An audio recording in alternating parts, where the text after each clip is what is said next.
My friends, your arguments are charming and your passion is laudable.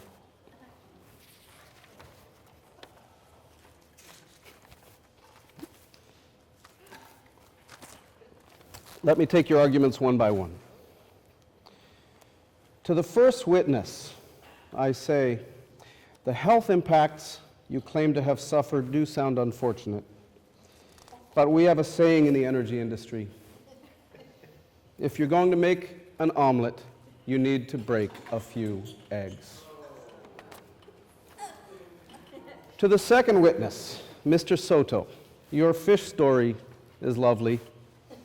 I have children myself, and we love to fish. Several times a year, we go on a family fishing vacation to Idaho, and I recommend you try it. It's beautiful there. But we understand that not everybody can make it to Idaho to go fishing.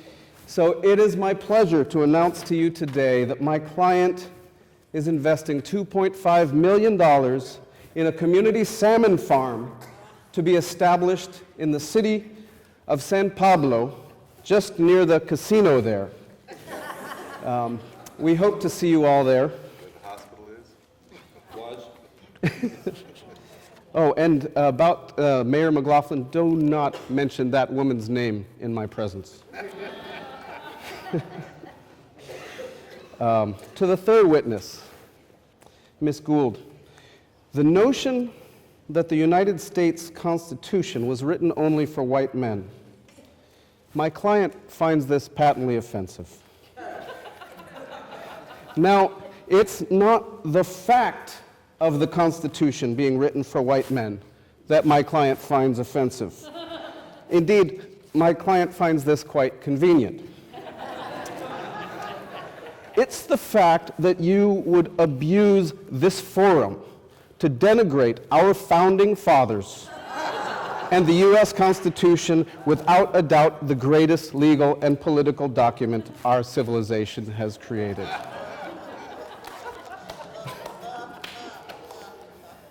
Now, that brings us to a history lesson.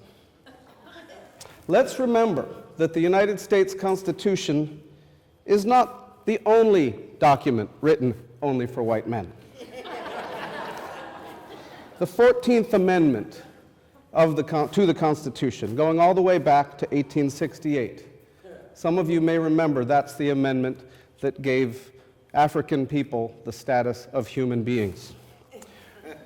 Well, that amendment to the Constitution also gave corporations the status of human beings. That amendment says, "No state shall deprive any person of life, liberty, or property without due process of law, nor deny to any person the equal protection of laws." Thanks to the Supreme Court decision, San Mateo County versus Southern Pacific Railroad, corporations, as we know, are persons. This Mother Earth of yours, on the other hand, is not. You may call her Pachamama, you may call her Tonantzin, you may call her Creator. She may have as many names as you can make up. People of your sort may one day, and by you I mean all of you, people of your sort may one day have believed she was a dragon, some sort of slithering serpent that needed to be fed virgins in order to lay her eggs in the springtime. Well, to anyone of reason, this Mother Earth of yours is exactly that, a fairy tale. Under current law, and I don't see this changing anytime soon, let me remind you that corporate persons, like my client, have rights. Fairy tales, on the other hand, do not. To the fourth witness, Mr. Evangelisti, I say that we are not in disagreement. In fact, I think you may be surprised to hear me say that we are fully in favor of paying for ecosystem services. It is precisely this principle upon which your state's groundbreaking cap and trade program is built. My client has looked deep into its corporate heart and has seen that far from being a fairy tale, as I previously suggested, nature is in fact the greatest service provider we have. And henceforth, we are happy, and I repeat, happy, to pay the full retail cost of nature's services. To the fifth witness, Miss Biggs, you up there, I say we are also in agreement. If our courts and our laws can't protect us, as you say, we need to write new laws. We will be working hand in hand with your communities, your nonprofit organizations, and your leaders to write those laws.